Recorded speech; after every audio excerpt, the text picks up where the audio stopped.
जय जवान जय किसान। नमस्कार किसान भाइयों, स्वागत है आपका हमारे यूट्यूब चैनल में। इस वीडियो में हम आपके लिए लेकर आए हैं कुछ ऐसी गलतियां जो लोग सोयाबीन की फ्लावरिंग स्टेज पर कर जाते हैं।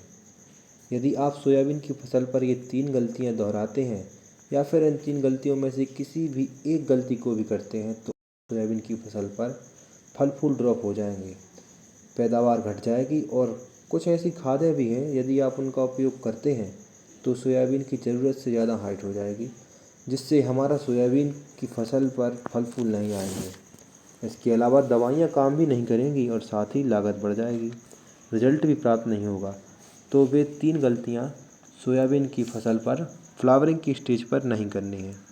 तो वे कौन कौन सी 3 गलतियाँ हैं, हम आपको इस वीडियो के माध्यम से बताने वाले हैं। तो वीडियो को बिना स्किप किए हुए वीडियो को पूरा देखें।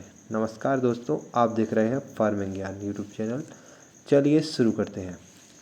सबसे पहली गलती, खरपतवार नाशक का स्प्रे। खरपतवार नाशक का स्प्रे करने का जो सही टाइम है, बुआई से खरपतवार नाशक का स्प्रे तब करना चाहिए जब खरपतवार 2-3 पत्ती के हों या 3-4 या 5 पत्ती तक के खरपतवार हों, तब हमें खरपतवार नाशक का उपयोग करना चाहिए।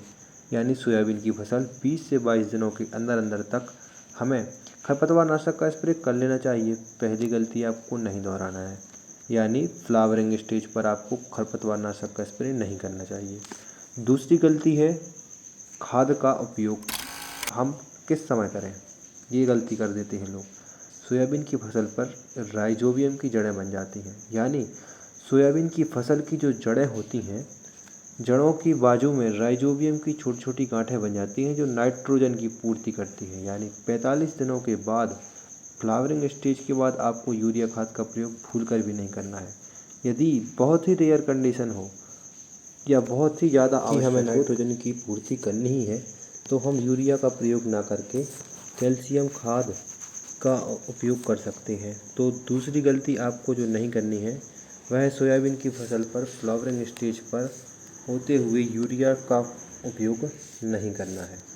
यानी 45 दिनों के बाद फ्लावरिंग स्टेज पर यूरिया खाद का उपयोग करते हैं तो सोयाबीन की फसल ज़रूरत से ज़्यादा हाइट लेगी, उसमें फल फूल उतने अच्छे रूप से नहीं आ पाएंगे। तो यूरिया खाद का उपयोग आपको 45 दिन के पहले पहले कर लेना है। अब आप बात करते हैं तीसरी गलती के बारे में। तीसरी गलती जो है वो आपको नहीं करनी है, वो हमारे किसान भाइयों को अक्सर पता नहीं होती कि प्लांट ग्रोथ रेगुलेटर को और कीटनाशक को हमको फ्लावरिंग स्टेज पर स्प्रे नहीं करना चाहिए।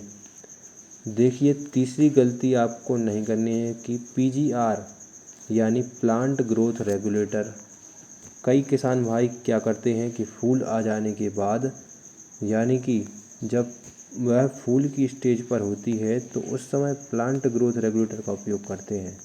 अब प्लांट ग्रोथ रेगुलेटर का जो काम होता है वो हाइट को रोककर और वही एनर्जी को वही वानस्पतिक वेजिटेटिव ग्रोथ को फल और फूलों में लगाने का काम करता है।